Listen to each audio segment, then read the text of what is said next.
All Things Policy, a daily podcast supported by Pragati, a flagship media initiative of the Takshashila Institution. We're a bunch of policy nerds based in Bengaluru, and we like to bring a fresh perspective to Indian affairs and an Indian perspective to global affairs. So grab a cup of coffee, sit back, and join us for today's chat. Hello and welcome to a brand new episode of All Things Policy. Today, we are back in our series of discussions with Takshashila alumni. Our guest for the day is Aakash Athawasya, podcaster and a crypto journalist, and Vasant Shetty, co-founder of MyLang creators. Hey there, Aakash and Vasant. Both of you have started projects that promotes the reach of vernaculars, Kannada particularly. Aakash does it through podcast and promotes speaking, and Vasant does it through MyLang that promotes reading. Now that we have an exciting premise, I want to pass the ball in your courts and know about the inception of your idea and the journey it has traveled. Aakash or Vasant, whoever wants to go first can start. Sure. Thanks for having me, Ritul and the Takshashila team. So the idea of Kannada Gothilla, the podcast, started during the second lockdown back in May 2021. Myself and my co-host Arvind Krishna, who's a native, really bored during the lockdown, and we really thought that let's just create a simple way for people to learn conversational Kannada.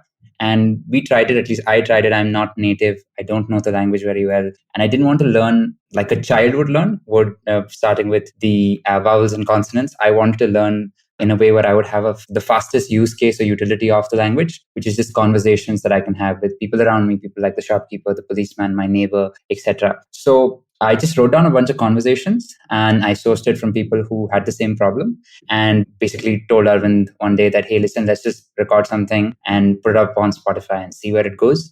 And a year later, we put out, I think, 80 plus episodes. We have helpful pages on Instagram and Facebook with translations of words, construction of sentences, and we're hopefully reaching a lot of people and helping them not just learn Kannada, but also conversate in Kannada to people in Bangalore and throughout the state.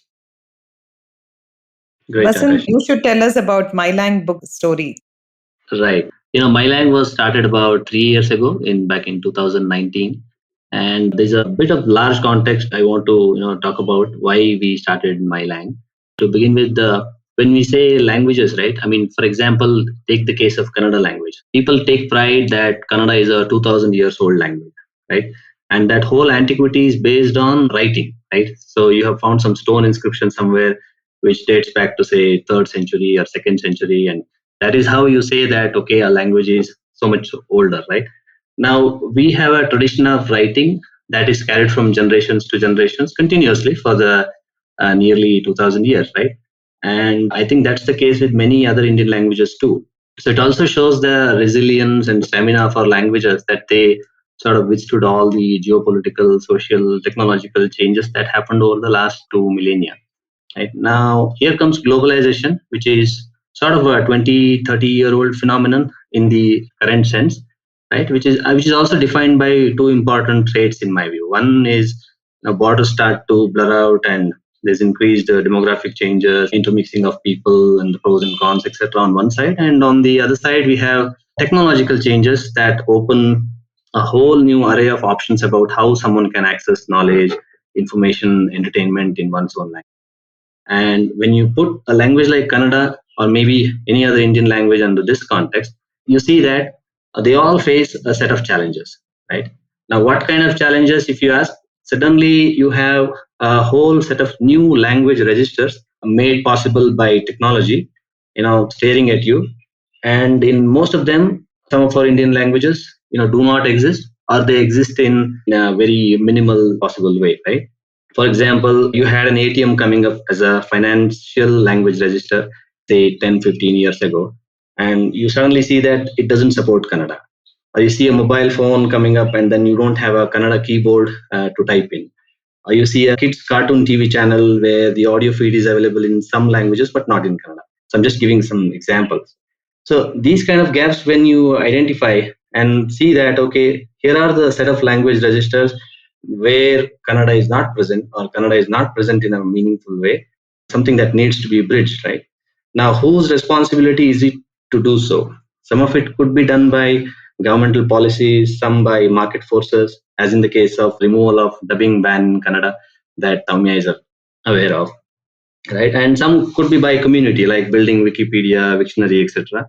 And some could even be done by individuals.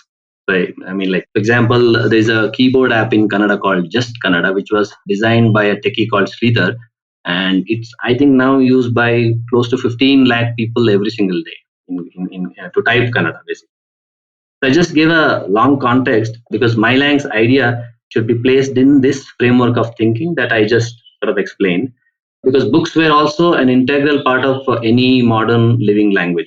And tech changes created a need to build a platform that will make it possible to take all the knowledge, wisdom that generations of language speakers have generated in the form of books to the digital realm. So if you identify reading books on your handheld device or listening to a book on your handheld device as a need, basically in a language planning framework, those two are referred to as two new language registers.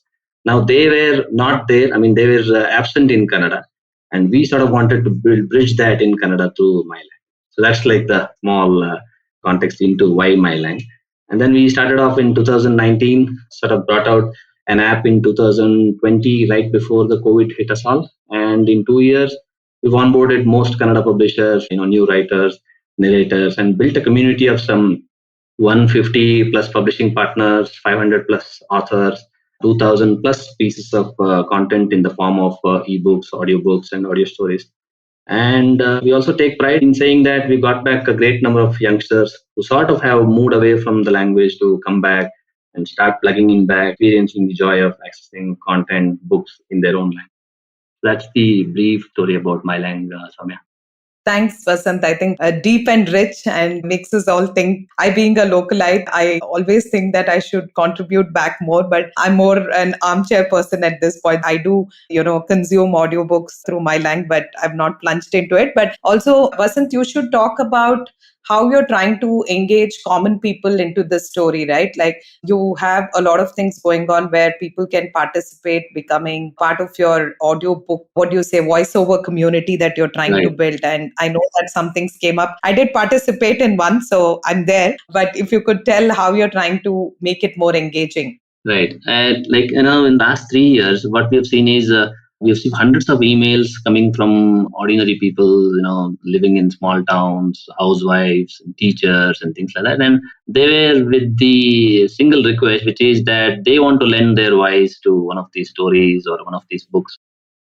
They're seeking for an opportunity. Now, initially, all our audiobooks were sort of produced in studios and things like that. But then we thought, okay, there are a number of narrators who want to give their voice, and we should have something to sort of make them a part of this story, right? So that's when this idea of MyLang audio stories came about, and we sort of invited lots of Kannada story writers to give us a story. And then there are hundreds of stories came in, and we opened those stories to these narrators sitting across the state and asked them to sort of narrate that whole story in their own voice, right? And we had these two sides coming together, and then whatever output that got produced, we sort of added, edited, added some music, sound effects, etc., and made them free audio stories for people to listen. So the whole idea is why they are free, and why stories means they're all short stories, could be consumed in 15-20 minutes, and they're also free. So obviously it opens a doorway to a lot of ordinary people, digital natives, who are sort of sitting on their mobile phones, either accessing Instagram reels or Facebook or whatever. But then they also now have an option of going to MyLang and just in one click start playing some story of their own village, of their own geography, or of their own town, or things like that, and then slowly start experiencing the joy of listening to coming to the stories through audio. And we have seen that some of those you listeners gradually have moved to become readers of full-length books. So with this story, we are also able to attract and build a community of story writers and narrators to come together and create. And in the last 3 months, I think we have 500 plus stories have come on mylang.in. Yeah. Thanks, Vasant. I think that's interesting to Uh, open common people. Go ahead, Ritu. Sowmya, now that I'm in the esteemed companies of two eminent Kannadikas and one pseudo Kannadika, uh, He's making an effort to learn. Let's not forget that. I want to sort of go back to what Vasant said initially and take a step back and learn about the impact of colonialization in Indian languages, because I think Bangalore has an interesting role to play. Quite surprisingly, in other continents where there was colonial rule, the colonial impact was as such that it wiped out native languages. But in the case of India, it did not happen. Our languages survived. However, the colonial times brought the printing technology, and only very few languages could be printed. So the one that got printed eventually got states to themselves, since in India, states are designed in linguistic terms. The other languages did not get states for them. They did not get official recognition and therefore became secondary citizens in the language Republic of India. Right. Now, this is probably to all three of you that Bangalore has, I mean, it was an Anglicized city which became this global tech behemoth. How have you seen the evolution of Kannada over these years? I mean, Aakash has studied here in school, Vasant and Sowmya probably know it better, but has it, I see like, I can survive with English all around, and now per se, even Hindi for that matter. So, do you guys have any thoughts on this? I would say in intricate situations, it would be incredibly beneficial to know a line or two of Kannada. And those are the situations in which we have seen a lot of non-Bangaloreans and non-Kannadigas have a lot of demand, in the sense that they ask us or people like Vasant that, can you help me translate this word? Or can you help me translate this sentence? And it's usually sentences where they need help or they want to get out of a problem, whether it's natively talking to someone who is like an auto driver, a policeman, or it is to better connect with the audience around them. For example, talk to someone like their neighbor. That we've seen happen where people come and say that, can you just help me translate a small part of the vocabulary? But they rely on the larger translations would be, or the larger language learning would be in English, and it would be a direct one-to-one translation. So I would say that most people who have come from the evolution of Bangalore into a more tech hub, a more globalized city, have indeed wanted to come and learn Kannada, definitely, but it's more of a way to, it's for one of two ways. One is to seek help and assistance and to better connect with the city. But it is happening, and it is happening very evidently. Yeah, just to add, I think, Bangalore, because of its geography, was always attracting people from the neighboring states, the Tamil speakers or Telugu speakers or even Malayalam speakers, and now from other parts of India also. But then, even though this phenomenon is happening for decades or maybe even 1 or 2 centuries, Kannada has been the sort of the rallying point or melting point where all other language speakers also sort of learned Kannada quickly and have contributed immensely to Kannada's growth also. Lots of our Jnanapita awardees are all, some of them have had Marathi and Tamil as their mother tongues also. Just to give you an example. Yeah, I echo what Vasant said, right? Because even for most of my siblings and others who also grew up at a time when, languages are a must anyways when you're in the local system. But I think every other, language speaking household also consciously spoke Kannada. And even to this day, when we all meet, we don't switch to English. But I think over time, which I've also discussed with Vasant multiple times, that I see this huge urge of saying, okay, right now, Kannada is very tough because conversational Kannada is way different from what's being taught at school level. And that's why a lot of youngsters almost detest picking up the language and want to switch into something like French or any other language that they think is easier. But I think there was a time when most people subscribed to it, also reading Hale Kannada, which is a Pampa Ranna kind of thing. But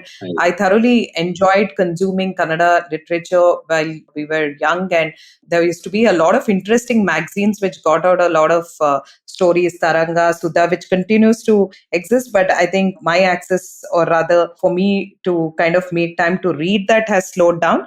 But I would say the fear of seeing that a lot of youngsters are moving away from the language is worrisome. And Vasant has an interesting story on how you can still package language in a way that children can make it happen to the Kannada medium schools and still survive in the English domain of our language. All right, I think that's a good note to take a break, and we will be back.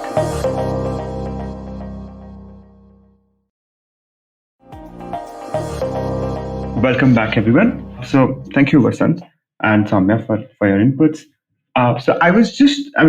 We all know India has a huge list of endangered languages, just like endangered species. We have a huge list of endangered species that have lost speakers. Plus, we don't even use the UNESCO criteria of 10,000 people. Just the pool of national languages which gets funding and some sort of state support is, again, very low. So I was thinking about what happens when a language dies, and some literature on that showed that when the language dies, its speakers decide to migrate. First, they migrate to another language, then they physically start migrating to another region. The second thing that happens is that their traditional patterns of livelihood go down, and they may have some special skill set that disappears. But the third thing which struck the most was that a unique way of looking at the world disappears. Every language has a unique worldview, but when the language is lost, that way of looking at the world is lost. How has that sort of changed in the last few years for you? Or is it like, how has this evolved for you guys? Vasant, maybe you can chime in here. I think what you mentioned about state support for official languages, that is very true. That only the languages that exist in Schedule 8 are sort of getting the state support, while languages without scripts or without a state for themselves are like fast losing out. Even in Karnataka's case, I think Tulu has been struggling to get a Schedule 8 status for a long time now. So is the case with Kodava, which is now, I think, spoken by just about 1.5 lakh people in Kurg district. And I think some of these are like very unfortunate things, and we don't have a simple answer of how to reverse that. But I think even in the case of larger languages also, unless we look at these languages in the new context of globalization and very rapid technological changes, and the sort of language planning framework that I wanted to talk about. I mean, I tried introducing in the first part. If you look at language planning, it's a framework where a language status in a particular geographical area is studied in through a status planning exercise, and then identify all the registers where it exists, where it doesn't exist, where it exists in some not so happy state, and then identify what needs to be done, and sort of do a corpus planning, wherein the corpus planning means, let's say you want to bring medical education in Kannada, for example. Now we know that there are textbooks in medicine which are not produced in Kannada, obviously, and they need to be translated from another language, say English, right? Now, when you want to translate those words into Kannada, obviously you don't have that kind of a word corpus already built in Kannada. So obviously there has to be some corpus planning to be done to sort of make that happen, and that applies to a lot of other language registers also. Now, when you have status planning and corpus planning, then you think about what to do for acquisition planning, which is generally done by the governments through the way of legislation or some kind of a consumer movement in the case of making some things happen for a language in the markets, just to give a framework there. Okay. And in Kannada's case, for example, I've been part of some of these exercises in a limited sense, right? For example, I just would like to talk a few things about the dubbing ban thing. Okay. If you look at dubbing, even the UNESCO recognizes dubbing as a means to sort of enable language in a particular geography. In the sense, you have content produced in other languages, and then you use the tool of dubbing to sort of translate or voice dub that content into your language, and then make it accessible to a lot of people, right? And there was a ban on dubbing in Kannada, which existed for about 5 to 6 decades. And the whole premise is that because the film industry was based out of Chennai initially, They were producing movies in Tamil and Telugu, and then they were just dubbing and dumping it into Karnataka. So the whole local native industry was not taking off, and native artists were not getting enough opportunity. So sort of a gentleman agreement came about, and the complete ban on dubbing was imposed, right, back in the 60s, I think. And it stood till maybe a few years ago also. And the whole thing was after 90s, when we saw that globalization made it possible to have private television. Internet came about, and lots of OTT platforms started coming about, and you have access to all sorts of movies from the world, from India's other languages, where people were able to access them. But then, because of this dubbing ban, they were not getting these content in their language. Children were deprived of watching cartoon content in Kannada, or some infotainment content like in the History Channel or the Discovery Channel were not made available in Kannada because of the dubbing ban. Or even some of the best content from Hollywood to other Indian languages were being made available in Telugu, Tamil, Hindi, and other languages, but not in Kannada. And sort of a citizen movement took off, and lots of people gathered in and got together and did petitions, campaigns, and legal battle and all that. And then eventually, they even went to the stage of Competition Commission of India and got rid of the ban formally, although there did not exist any formal ban, and it went away. And with that, now we see that on all the OTT platforms, on a lot of television also, the audio feed is being made available in Kannada. OTT platforms have started uploading lots and lots of content, good movies and things like that. So I think if we start looking at our language challenges, the modern language challenges, from a language planning perspective, and identify what are the gaps that exist in each language when it comes to status planning, and then identify those needs, and how do we build corpus for that, who needs to do that. Some of them could be done by governments through universities and legislations, etc., and some could even be done by communities, some by market forces, some by individuals. Like, I think that could be an approach to sort of solve some of these challenges what various Indian languages are facing. I'm so happy that you talked about frameworks. I think that you spoke like a true Takshashila alumni there. But and even for that matter, when you spoke about the dubbing ban, I didn't know about any of this. I remember when I came to college, I'd watched all those cartoons in Hindi, and all my friends in Bangalore had watched that in English. So there was a different worldview, but at the same time, it's good that we had a common point, right.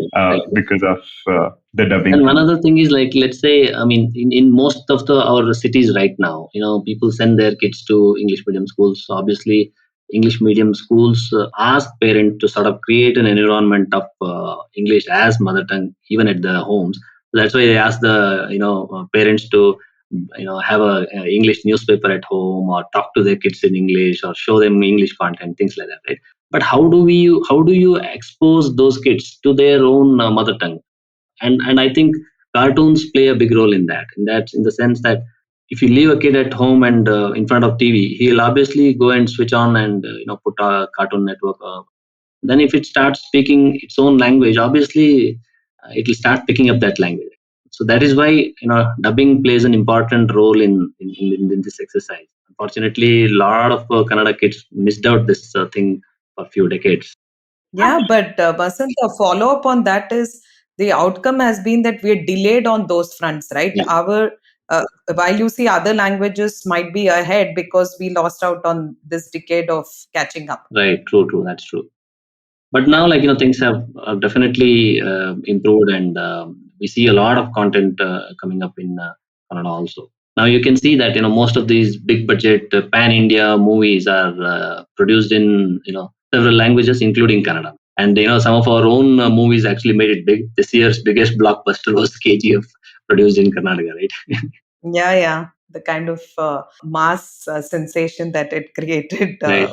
Interesting to see. Yeah, but I have a question now to Aakash. Aakash, I remember you had come over to meet us at office, and you did talk about a story where there are a lot of listeners of yours in Kannada Gothilla Podcast that who wait for your podcast episode to come out to pick up new linkages of phrases, as well as, if I'm right, foreigner I'm not sure from which location, found it very useful, right? So if you can talk about that story. Yeah, so the funny story there is we had a listener, I think her name was Laura. She was from Ireland. And she worked out of Bangalore for a pharmaceutical company for a very brief period of time. Really liked the culture and really liked the language, especially. And she decided to pick it up, I think, sometime last year. And she found our podcast as one of the resources to learn, primarily because we parlay the language with English, meaning I ask the questions in English and Arvind gives me the Kannada translation. So it was very helpful for her to learn. And the funny thing is, she didn't have any incentive to learn, unlike most of our listeners who wanted to listen to it and wanted to learn because they could use it physically while they were in Bangalore or other parts of Karnataka. But she did listen to it. She used to even send us notes that were written in a phonetic way, which is the reason why we started scripting all of our podcasts with written scripts so that people like her could understand. But it also shows that it's not just people who want to learn. No, it's not just people who want to use the language who learn it specifically. It's also people who just like the language, like the culture, like the city, like the state, and just want to travel around and experience this, even if it's from a different location. And that was very touching for us to see, especially someone who's so far away want to learn the language, and give us a lot of incentive to keep churning out the podcast. But yeah, it speaks a lot of far-reaching or the far reach that a language can have. Ritul, you want to ask next? I have a lot of thoughts going on now. So, but thanks, Aakash. And in fact, as a matter of fact, I thought it might start as something, it might be incentive. It might have some incentive for me to learn. But now what I've experienced is just the kindness of people. Like, I enter a cab and say, "Hey, Gidera," and they're just happy. Sometimes they've engaged me in conversations and I have no idea what like the whole cab ride is about. But they're just happy that here is a migrant who's trying to make an effort to talk to us. So it's beyond incentive. I think it's just people trying to connect with each other, people trying to make an effort to assimilate in someone's culture. So that is something which has really benefited me personally. Now I realize one more thing, that both the, like, let's say MyLang and Kannada Gothilla Podcast, both are operations from the domain of digital devices and technology oriented gadgets. I want to understand that, are there any events, are there any things that you guys plan in person? Because even I have not come across anything. I've never attended a Kannada play or anything, or any sort of event that is just related to a vernacular. So is there anything that as a next step you guys plan to take it to on the road in an in-house, in-person event? Well, Ritul, I think for MyLang, we were very clear from the beginning that we want to sort of build a digital publishing platform for Indian languages, although we have started in Kannada first. Because, we know for a fact that the digital natives are like in the age band of 18 to 35. They exist on the internet. And if you really want to bring product or an offering from a language perspective also, you need to really build something that they will consume on their handheld devices through digital means. So we haven't done anything, on the offline side. Although, the launch of our app happened in a physical event wherein, some 200 250 people turned up, and we had a big launch with Kannada, some of the Kannada celebrities joining in and doing the app launch back in 2020. But since then, we haven't done any physical event. Maybe then it's an idea to Aakash that he could do a event of like speakers like us, maybe do a micro quiz and then actually have like a fun event.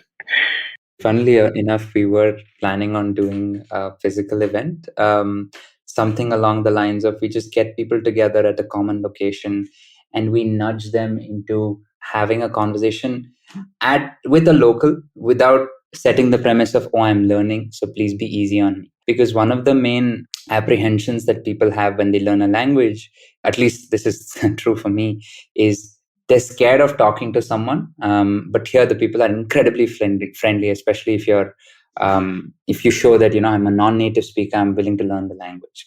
So we wanted to remove that barrier and get people together physically and just nudge them into, hey, just why don't you just go up and have a conversation with someone for a specific reason, just to get over that barrier. And if you just get the ball rolling, people will inevitably help you out.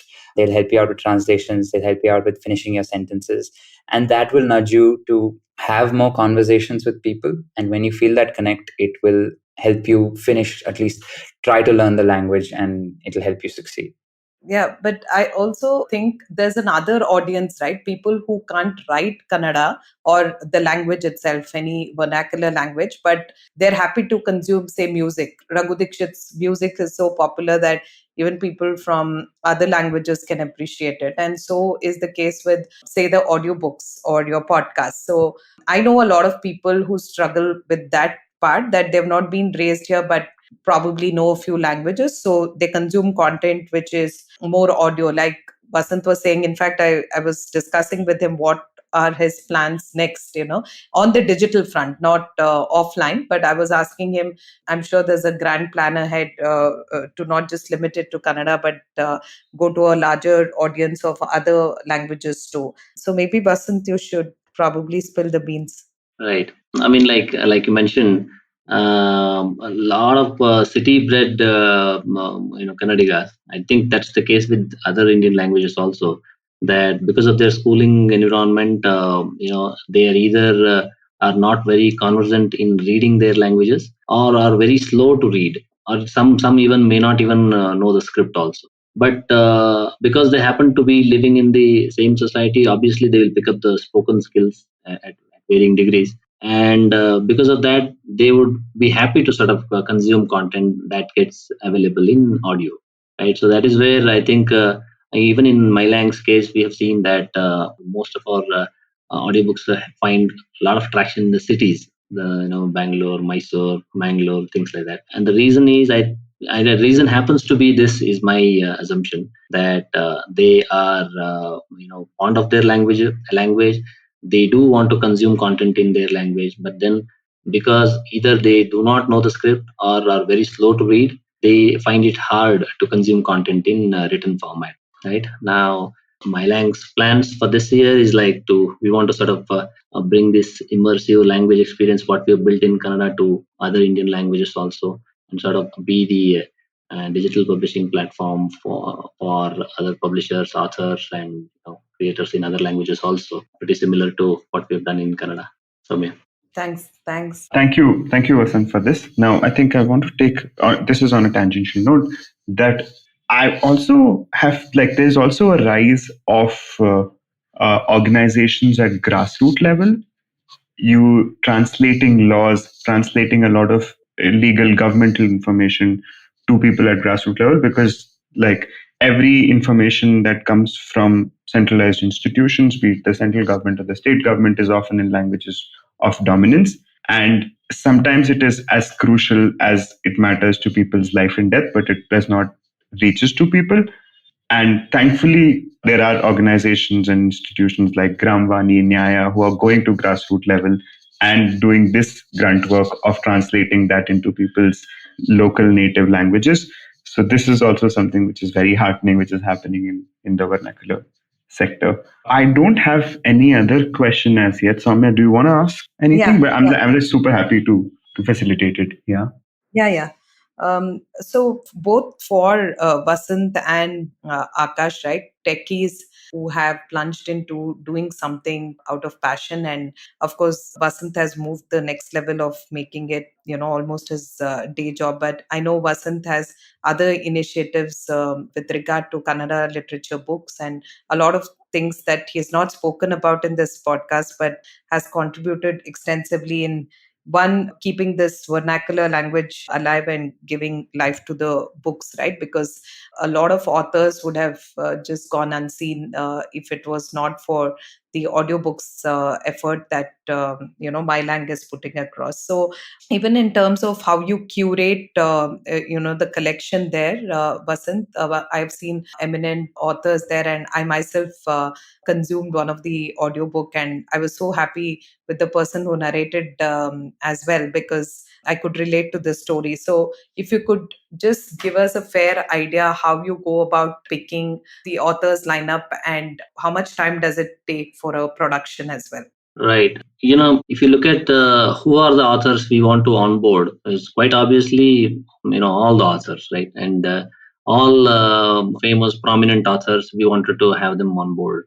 And like some of them, we were able to sort of convince and get them on board, be it Purnachandra, Tejasvi, Kuempu, or Shivaram Karant, and the likes. And even big publishers like Karnataka, Ankita, some of the top 5 publishers, at least 3 of them we have with us on MyLang now. And the way we convinced them is basically we sat with them and tried understanding what their concerns were, right? And whether we could solve some of them through technology. And when we met some of these authors and some of these publishers, so one thing we could see that the whole space is a little unorganized, and most of the things we're working on a gentleman's agreement, which is sort of word of mouth agreement and not through written legal contracts. And there's lack of transparency about sales numbers, and authors were not happy, and there was no payment happening on time and things like that. So we sort of tried solving some of these challenges through technology. In the sense, we brought absolute transparency, wherein for every sale that used to happen, that happened, the publishing partner would get an instant email notifying the sale and also the partner share what they're going to get. And we sort of made the quarterly royalty payment also on time every time, and sort of gain their trust. And that sort of helped us to acquire more publishers and more authors and build a brand of loyalty and trust around MyLang. So what I also want to Yeah, I think understand, you see, wanted there to are a know lot of about how do authors. we produce the audiobook, right? Yeah, yeah, Okay, from yeah. an audiobook production point of view, we see that because of dubbing ban, the bigger problem what we had, there were no dubbing studios in Bangalore. I mean, there were only a few dubbing studios, and obviously, trained voices who can actually emote all the characters in their voice for an audiobook were also sort of missed out. And I mean, we couldn't see much talent also in the space, and those were the initial challenges. But then when we sort of started doing some audiobooks, obviously for some of the premier content,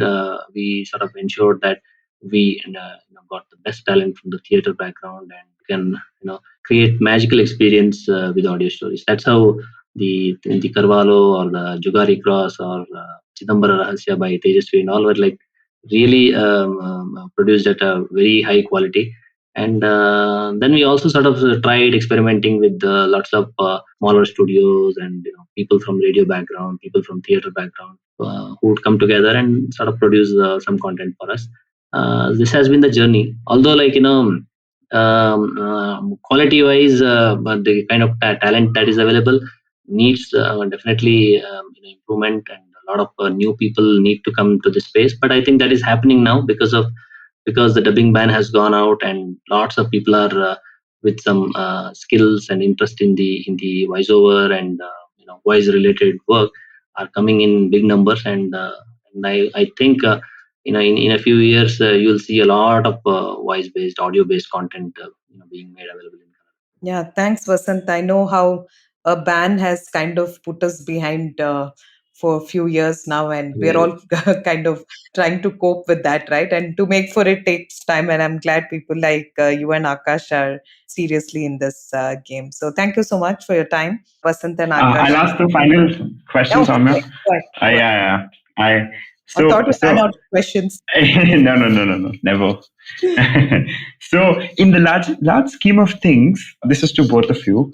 How do you see both mine and Soumya's role in terms of conserving a local language? Mine, when I say, is like a migrant in the city. So, and Soumya's is like a resident. As both you guys being creators, what sort of role do you see for us? And two is what will be the word of the day for me. Akash, you want to take that? Sure. So I think Ritul and I are in the same bucket. We both are migrants. We both are taking the initiative to learn and to help other people learn. I think the role would just be to learn one new word a day. I think that's a simple enough goal.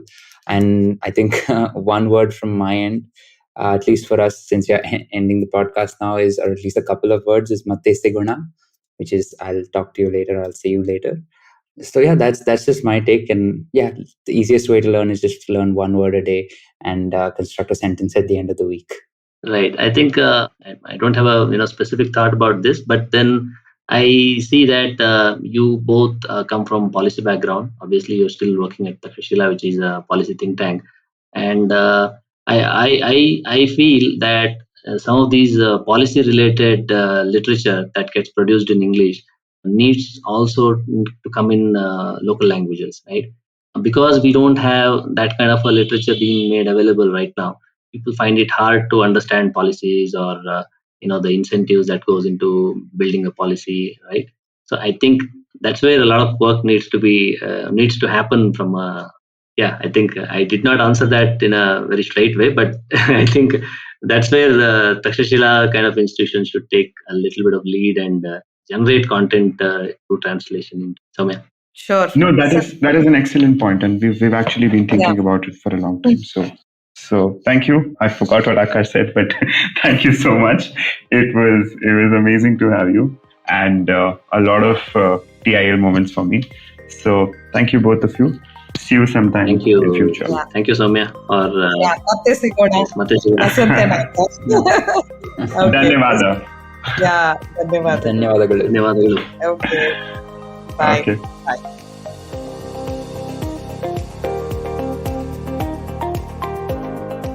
If you liked our show, don't forget to check out other interesting podcasts on the IVM network. You can tune into them on the IVM Podcast app, ivmpodcast.com, or wherever you listen to your podcasts. You can also follow IVM on social media. The handle is @IVM Podcasts on Twitter, Facebook, and Instagram. And hey, if you'd like to dive into Takshashila's research on technology, strategy, and economic affairs, check us out at our Twitter handle @Takshashila INST or our website takshashila.org.in.